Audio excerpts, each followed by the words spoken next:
আপনি কি ভাবছেন গায়ত্রী দেবী? আমি এখানে শুধু সময় কাটাতে আসি? আমি জানি একটা প্রোডাক্টের ডিজাইন তৈরি করতে কত পরিশ্রম লাগে। ডিজাইনারকে পুরো প্রক্রিয়া মেনে চলতে হয়।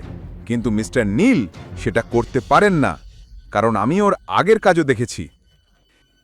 এই কথা বলতে বলতে অভিনব গায়ত্রীর চোখে চোখ রেখে তাকিয়ে রইল।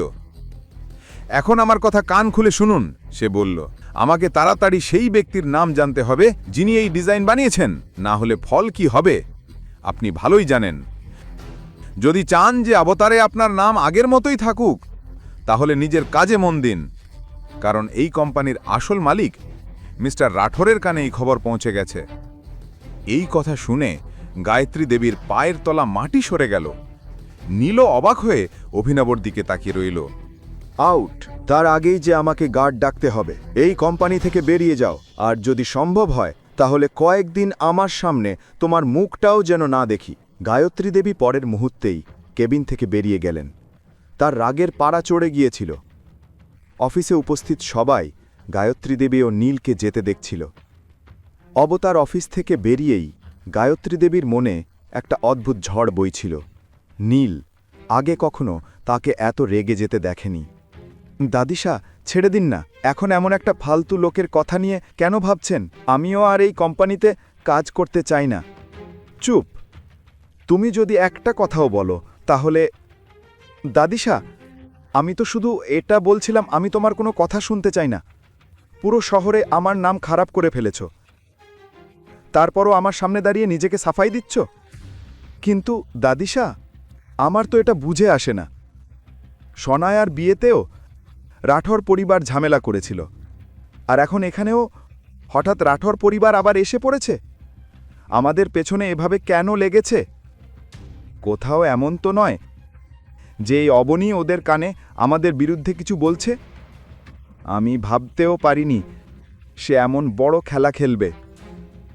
বিষয়টা আরও বিগড়ে যাওয়ার আগে এবং আমরা আরও বড় বিপদে পড়ে যাওয়ার আগে ওর কাছ থেকে অবনীর ডিজাইনটা ফিরিয়ে দাও। কিন্তু দাদিশা, তারপর তো অবনী ডিজাইন ডিরেক্টর হয়ে যাবে আর আমাদের মাথার উপর বসে নাচবে। বোঝার চেষ্টা করো, যদি ওই চেয়ারম্যান আমাদের বিরুদ্ধে একটা পদক্ষেপও নেয় তাহলে আমরা 1 মিনিটে শেষ হয়ে যাব। রাস্তার ধারে এসে দাঁড়াতে হবে। তাই ফোন করো আর অবনীকে এই মুহূর্তে অবতার অফিসে আসতে বলো। এই কথা শুনে নীল অনিচ্ছা সত্ত্বেও মোবাইল বের করে অবনীর নাম্বার ডায়াল করল আর গায়ত্রী দেবীর দিকে তাকালো। ওদিকে গৌতম আর অবনী ইতিমধ্যেই বাড়ি পৌঁছে গিয়েছিল, কিন্তু ভেতরে ঢোকার আগেই অবনী দেখল মোবাইলে স্ক্রিনে নীলের নাম ভেসে উঠেছে। গৌতম সঙ্গে সঙ্গে অবনীর কাছ থেকে মোবাইলটা নিয়ে বলল, হ্যালো, অবনীকে ফোন দাও, আমাকে ওর সঙ্গে কথা বলতে হবে। গৌতম বলল, ওর মুড খুব খারাপ, পরে ফোন করো। যদি কিছু জরুরি কথা থাকে তুমি আমাকেও বলতে পারো। এ কথা বলেই গৌতম হাসল আর অবনের দিকে তাকালো। ওপাশ থেকে নীল গর্জে উঠল, তোর মাথা খারাপ হয়ে গেছে নাকি ফাটিচার? তোর সঙ্গে আমি কথা বলবো?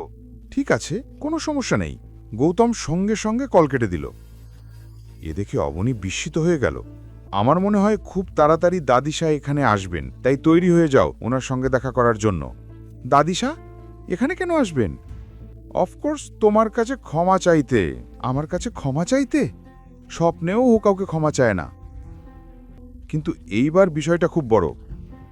এ কথা শুনে অবনী গৌতমের দিকে তাকালো।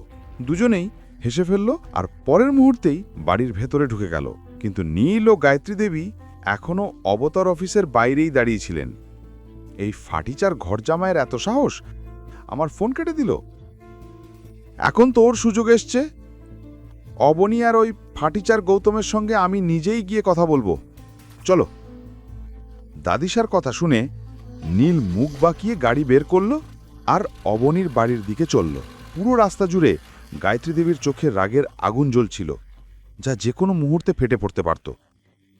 দেখতে দেখতে তারা অবনীর বাড়িতে পৌঁছে গেল। গাড়ি থেকে নেমেই গায়ত্রী দেবী নীলকে ডোরবেল বাজাতে ইশারা করলেন। নীল রাগে ডোরবেলের বোতাম চাপল। ভেতরে গৌতম ডোরবেলের শব্দ শুনে দরজা খুলতে এলো। দরজা খুলে গৌতম যখন গায়ত্রী দেবী ও নীলকে দেখল, সে হেসে ফেলল। ওয়েলকাম! গায়ত্রী দেবী রাগে জ্বলতে থাকা চোখে তার দিকে তাকালেন। পরের কাহিনী জানতে দেখতে থাকুন পরবর্তী এপিসোডগুলো শুধুমাত্র পকেট এফএম ইউটিউব চ্যানেলে। আর রয়্যাল ওয়ারিশের সব এপিসোড শুনতে এখনই ডাউনলোড করুন পকেট এফএম অ্যাপ, লিংক দেওয়া আছে ডিসক্রিপশনে।